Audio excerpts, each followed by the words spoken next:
मंगलवार को लोकसभा स्पीकर के लिए एनडीए अलायंस से ओम बिरला को नॉमिनेट किया गया। वहीं इंडिया गठबंधन से 8 बार के सांसद के सुरेश को उम्मीदवार बनाया गया है। बुधवार सुबह लोकसभा स्पीकर के लिए सदन में मतदान होना है। इसके बाद नतीजे आएंगे। इस बीच ऐसी खबरें आ रही हैं कि ममता बनर्जी की पार्टी टीएमसी यानी तृणमूल कांग्रेस के सुरेश को उम्मीदवार बनाए जाने के बाद नाराज है। हालांकि कांग्रेस सूत्रों ने कहा कि यह आखिरी मिनट में लिया गया फैसला था। उन्हें 10 मिनट पहले फोन करना था और इसी वजह से कोई परामर्श नहीं किया जा सका।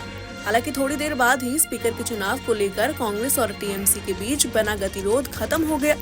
बताया जा रहा है कि आज रात कांग्रेस अध्यक्ष मल्लिकार्जुन खड़गे के घर पर होने वाली बैठक में टीएमसी अपना प्रतिनिधिमंडल भेज रही है। आपको बता दें कि टीएमसी सांसद अभिषेक बैनर्जी ने कहा था कि लोकसभा अध्यक्ष चुनाव के लिए विपक्षी उम्मीदवार के रूप में कांग्रेस के सुरेश को नामित करने और समर्थन करने का निर्णय एक तरफा निर्णय था। इस बारे में उनसे कोई संपर्क नहीं किया गया, न ही कोई चर्चा हुई। लेकिन कांग्रेस सूत्रों की ये दलील थी कि फैसला आखिरी मिनट में लिया गया था, इसलिए नहीं बताया जा सका। सूत्रों के मुताबिक बीजेपी सांसद ओम बिरला के खिलाफ चुनाव लड़ रहे के सुरेश ने टीएमसी कांग्रेस से समर्थन मांगा है। वहीं कांग्रेस सांसद राहुल गांधी ने चुनाव लड़ने के अचानक फैसले के बारे में समझाने के लिए टीएमसी के दूसरे नंबर के नेता अभिषेक बैनर्जी से भी मुलाकात की है। इससे पहले टीएमसी नेता सुदीप बंदोपाध्याय ने कहा कि पार्टी से सलाह नहीं ली गई और तब उन्हें टीवी में देखकर पता चला। वहीं ये पूछे जाने पर कि क्या टीएमसी के सुरेश को समर्थन देने पर विचार करेगी, उन्होंने कहा, हम एक बैठक करेंगे और चर्चा करेंगे। हमारे नेता फैसला लेंगे, ये पार्टी का निर्णय है। बता दें कि विपक्ष ने के सुरेश को मैदान में उतारकर अध्यक्ष पद के लिए चुनाव के जरिए फैसला होने की स्थिति बना दी है। सुरेश को शुरू में प्रोटेम स्पीकर के रूप में चुने जाने की उम्मीद थी, लेकिन भाजपा ने ओडिशा से अपने प्रमुख नेता भर्तृहरि मेहताब को चुना। इसके बाद सरकार द्वारा डिप्टी स्पीकर की विपक्ष की मांग ठुकराने के बाद विपक्ष ने के सुरेश को स्थायी पद के लिए मैदान में उतार दिया। एनडीए में शामिल प्रमुख दलों में अकेले बीजेपी के 240 सांसद हैं, टीडीपी के 16, जेडीयू के 12, शिवसेना के 7, रालोद के 2, अपना दल और एनसीपी के 1-1 सांसद शामिल हैं। इसके अलावा 1-1 सांसदों वाले अन्य दल भी बीजेपी के नेतृत्व वाले एनडीए में शामिल हैं। वहीं इंडिया ब्लॉक में शामिल प्रमुख दलों में कांग्रेस के 99 सांसद हैं। इसके बाद समाजवादी पार्टी 37 सांसदों के साथ दूसरा सबसे बड़ा विपक्षी दल है। टीएमसी के 29, डीएमके के 22 सांसद हैं। शिवसेना यूबीटी के 9, एनसीपी के 8 सांसद, आम आदमी पार्टी के 3 सांसद, जेएमएम के 3 सांसद इंडिया ब्लॉक के साथ हैं। मंगलवार को लोकसभा स्पीकर के लिए एनडीए अलायंस से ओम बिरला को नॉमिनेट किया गया। वहीं इंडिया गठबंधन से 8 बार के सांसद के सुरेश को उम्मीदवार बनाया गया है। बुधवार सुबह लोकसभा स्पीकर के लिए सदन में मतदान होना है। इसके बाद नतीजे आएंगे। इस बीच ऐसी खबरें आ रही हैं कि ममता बनर्जी की पार्टी टीएमसी यानी तृणमूल कांग्रेस के सुरेश को उम्मीदवार बनाए जाने के बाद नाराज है। हालांकि कांग्रेस सूत्रों ने कहा कि यह आखिरी मिनट में लिया गया फैसला था। उन्हें 10 मिनट पहले फोन करना था और इसी वजह से कोई परामर्श नहीं किया जा सका। हालांकि थोड़ी देर बाद ही स्पीकर के चुनाव को लेकर कांग्रेस और टीएमसी के बीच बना गतिरोध खत्म हो गया। बताया जा रहा है कि आज रात कांग्रेस अध्यक्ष मल्लिकार्जुन खड़गे के घर पर होने वाली बैठक में टीएमसी अपना प्रतिनिधिमंडल भेज रही है। आपको बता दें कि टीएमसी सांसद अभिषेक बैनर्जी ने कहा था कि लोकसभा अध्यक्ष चुनाव के लिए विपक्षी उम्मीदवार के रूप में कांग्रेस के सुरेश को नामित करने और समर्थन करने का निर्णय एक तरफा निर्णय था। इस बारे में उनसे कोई संपर्क नहीं किया गया, न ही कोई चर्चा हुई। लेकिन कांग्रेस सूत्रों की ये दलील थी कि फैसला आखिरी मिनट में लिया गया था, इसलिए नहीं बताया जा सका। सूत्रों के मुताबिक बीजेपी सांसद ओम बिरला के खिलाफ चुनाव लड़ रहे के सुरेश ने टीएमसी कांग्रेस से समर्थन मांगा है। वहीं कांग्रेस सांसद राहुल गांधी ने चुनाव लड़ने के अचानक फैसले के बारे में समझाने के लिए टीएमसी के दूसरे नंबर के नेता अभिषेक बैनर्जी से भी मुलाकात की है। इससे पहले टीएमसी नेता सुदीप बंदोपाध्याय ने कहा कि पार्टी से सलाह नहीं ली गई और तब उन्हें टीवी में देखकर पता चला। वहीं ये पूछे जाने पर कि क्या टीएमसी के सुरेश को समर्थन देने पर विचार करेगी, उन्होंने कहा, हम एक बैठक करेंगे और चर्चा करेंगे।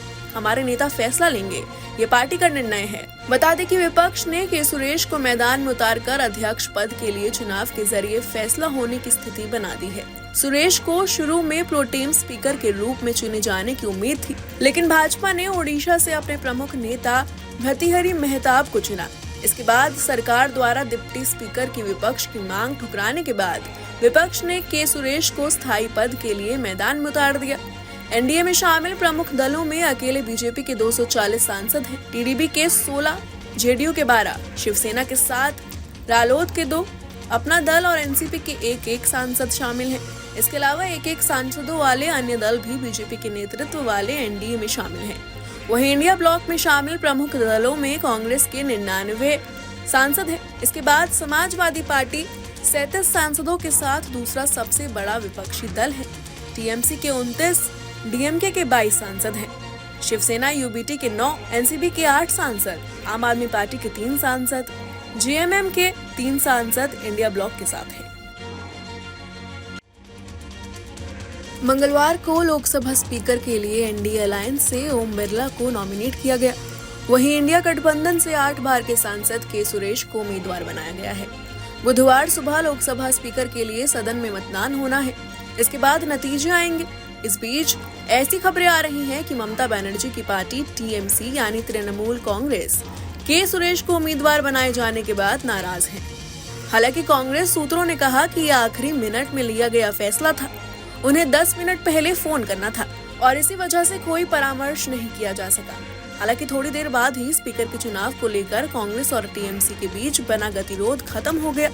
बताया जा रहा है कि आज रात कांग्रेस अध्यक्ष मल्लिकार्जुन खड़गे के घर पर होने वाली बैठक में टीएमसी अपना प्रतिनिधिमंडल भेज रही है। आपको बता दें कि टीएमसी सांसद अभिषेक बैनर्जी ने कहा था कि लोकसभा अध्यक्ष चुनाव के लिए विपक्षी उम्मीदवार के रूप में कांग्रेस के सुरेश को नामित करने और समर्थन करने का निर्णय एक तरफा निर्णय था। इस बारे में उनसे कोई संपर्क नहीं किया गया, न ही कोई चर्चा हुई। लेकिन कांग्रेस सूत्रों की ये दलील थी कि फैसला आखिरी मिनट में लिया गया था, इसलिए नहीं बताया जा सका। सूत्रों के मुताबिक बीजेपी सांसद ओम बिरला के खिलाफ चुनाव लड़ रहे के सुरेश ने टीएमसी कांग्रेस से समर्थन मांगा है। वहीं कांग्रेस सांसद राहुल गांधी ने चुनाव लड़ने के अचानक फैसले के बारे में समझाने के लिए टीएमसी के दूसरे नंबर के नेता अभिषेक बैनर्जी से भी मुलाकात की है। इससे पहले टीएमसी नेता सुदीप बंदोपाध्याय ने कहा कि पार्टी से सलाह नहीं ली गई और तब उन्हें टीवी में देखकर पता चला। वहीं ये पूछे जाने पर कि क्या टीएमसी के सुरेश को समर्थन देने पर विचार करेगी, उन्होंने कहा, हम एक बैठक करेंगे और चर्चा करेंगे, हमारे नेता फैसला लेंगे, ये पार्टी का निर्णय है। बता दें कि विपक्ष ने के सुरेश को मैदान में उतारकर अध्यक्ष पद के लिए चुनाव के जरिए फैसला होने की स्थिति बना दी है। सुरेश को शुरू में प्रोटेम स्पीकर के रूप में चुने जाने की उम्मीद थी, लेकिन भाजपा ने ओडिशा से अपने प्रमुख नेता भर्तृहरि मेहताब को चुना। इसके बाद सरकार द्वारा डिप्टी स्पीकर की विपक्ष की मांग ठुकराने के बाद विपक्ष ने के सुरेश को स्थायी पद के लिए मैदान में उतार दिया। एनडीए में शामिल प्रमुख दलों में अकेले बीजेपी के 240 सांसद हैं, टीडीपी के 16, जेडीयू के 12, शिवसेना के 7, रालोद के 2, अपना दल और एनसीपी के एक सांसद शामिल हैं। इसके अलावा एक सांसदों वाले अन्य दल भी बीजेपी के नेतृत्व वाले एनडीए में शामिल हैं। वहीं इंडिया ब्लॉक में शामिल प्रमुख दलों में कांग्रेस के 99 सांसद हैं। इसके बाद समाजवादी पार्टी 37 सांसदों के साथ दूसरा सबसे बड़ा विपक्षी दल है। टीएमसी के 29, डीएमके के 22 सांसद हैं। शिवसेना यूबीटी के 9, एनसीपी के 8 सांसद, आम आदमी पार्टी के 3 सांसद, जेएमएम के 3 सांसद इंडिया ब्लॉक के साथ हैं। Bureau report, news nation.